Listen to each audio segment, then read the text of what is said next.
Uruli कांचनजवळ कॅनॉलमध्ये car कोसळून एक ठार, अपघातातून 3 जण वाचले। आमदार अशोक पवार यांच्याकडून तातडीने कार्यवाहीच्या सूचना। काम सुरू न केल्यास कॅनलमध्ये जलसमाधी घेणार गणेश महाडिक यांचा इशारा। उरुळी कांचन जेजुरी राज्यमार्गावरील शिंदवणे हद्दीतील नवीन कॅनॉल कठडा तोडून एक कार कॅनलमध्ये पडली। यामध्ये अमर साहेबराव घाडगे वय 28 जुन्नर असे अपघातात मृत्यू झालेल्या 4 चाकी चालकाचे नाव आहे। तर या अपघातात गणेश संजय थोरात वय वर्ष 22, शुभम शंकर इंगोले वय वर्ष 21 दोघेही राहणार केसनंद तालुका हवेली येथील आहेत व आदित्य महादेव तावरे वय वर्ष 20 असे जखमी झालेल्या तिघांची नावे आहेत। चौघेही 4 चाकी गाडी घेऊन फलटणच्या दिशेने निघाले होते। शिंदवणे येथील बेबी कॅनलवर आले असता चालक अमरचे गाडीवरील नियंत्रण सुटले व गाडी थेट कालव्यात कोसळली। या अपघाताची माहिती मिळताच स्थानिक नागरिक बाळा महाडिक रुग्णवाहिकेच्या वैभव कदम व त्यांच्या सहकाऱ्यांनी सर्वांना गाडीतून बाहेर काढले। यामध्ये 3 जण किरकोळ जखमी झाले तर चालक अमर घाडगे याचा जागेवर मृत्यू झाला आहे। शिंदवणे जेजुरी रस्त्यावर सातत्याने मोठे अपघात होत आहेत। या अपघाताची कल्पना सार्वजनिक बांधकाम विभागाला लेखी अनेक वेळा देऊनही सार्वजनिक विभागाच्या अधिकाऱ्यांनी गंभीर बाबीकडे दुर्लक्ष केल्याने अपघात झाल्याचा आरोप शिंदवणेचे माजी सरपंच गणेश महाडिक यांनी केला आहे।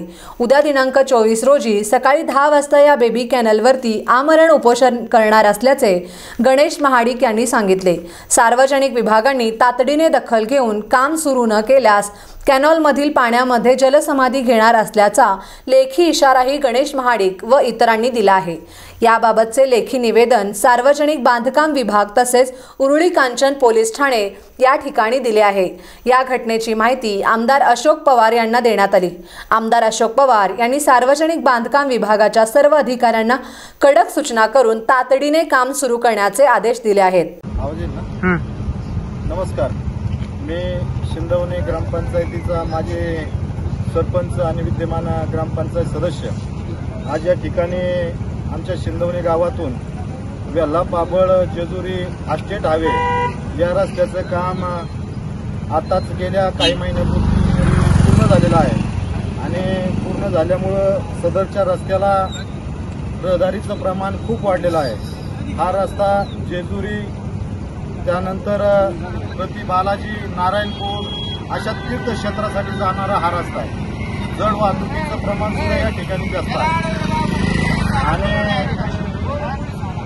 खऱ्या अर्थानं हा जो आज बेबी कालवा आपण पाहतोय कॅनलवरती, हा जो बेबी कालवा आहे त्या बेबी कालव्याचा जवळजवळ 50 वर्ष पूर्वीचा हा कालव्याचा ब्रिज आहे आणि या ब्रिजची आम्ही वारंवार ग्रामपंचायतीकडनं पाठपुरावा केला की हा पुलाची एकदम दुर्दैवी अवस्था झालेली आहे। हा पूल लवकरात लवकर दुरुस्त करून घ्या, लवकरात लवकर पुलाचं काम करा, परंतु शासनाने त्याच्याकडे दुर्लक्ष केलं।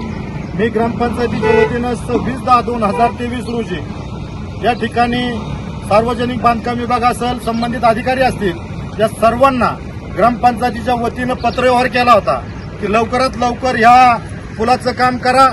त्याच्यामध्ये दुर्घटना होऊ शकतात, त्याच्यामध्ये अपघात होऊ शकतात आणि जर आपण लवकरात लवकर जर पुलाचं काम चालू नाही केलं तर ग्रामपंचायतीच्या वतीनं मी या ठिकाणी उपोषणाला बसणार, अशा पद्धतीचा इशारा मी 27/10/2023 रोजी दिला होता।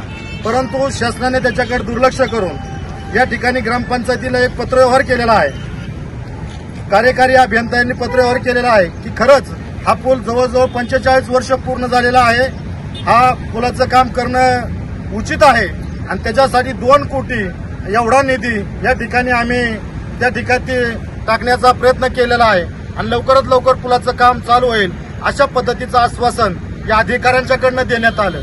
परंतु आज सकाळी 6:30 वाजता या ठिकाणी एक पिकअप या ठिकाणी जात असताना त्याच्यामध्ये 4 लोक होती, जुन्नर तालुक्यामधली 2 लोक होती, केसनंद गावातली 2 लोक होती आणि या ठिकाणी हा कठाडा पाडून अपघात झालेला आहे आणि त्याच्यामध्ये ड्रायव्हरचा जागेवरतीच मृत्यू झालेला आहे आणि 3-4 लोकांचा या ठिकाणी त्यांना दुखापत झालेली आहे। मी या ठिकाणी शासनाला आणि सरकारला या ठिकाणी मनापासूनची विनंती करतो, परत एकदा विनंती करतो, कारण या ठिकाणी अपघात झालेला आहे, माणूस या ठिकाणी गेलेला आहे। उद्या 11 वाजेपर्यंत या जर पुलाचं काम चालू झालं नाही तर उद्या 11च्या नंतर या ठिकाणी मी ग्रामस्थांसह उपोषणाला बसणार आहे आणि जोपर्यंत या पुलाचं काम होत नाही तोपर्यंत सगळी रहदारी आणि लोक जाणारी येणारी या ठिकाणी ग्रामस्थांच्या वतीने मी बंद करणार आहे। आणि म्हणून शासनाला कार्यकारी अभियंता असेल, पाटबंधारे विभाग असेल, या सर्व अधिकाऱ्यांना विनंती करतो, आपण लवकरात लवकर उद्याच या पुलाचं काम चालू करावा। अन्यथा जो काही या ठिकाणी अपघात घडणार आहे, या ठिकाणी जो माणूस अपघातामध्ये मृत्यू पावलेला आहे त्याच्या निषेधार्थ आम्ही उद्या सकाळी 11 वाजता या ठिकाणी आमरण उपोषण करणार आहे। याची शासनाने नोंद घ्यावी अशी या ठिकाणी मी विनंती। Rajendra Shinde, star Maharashtra news, Haveli.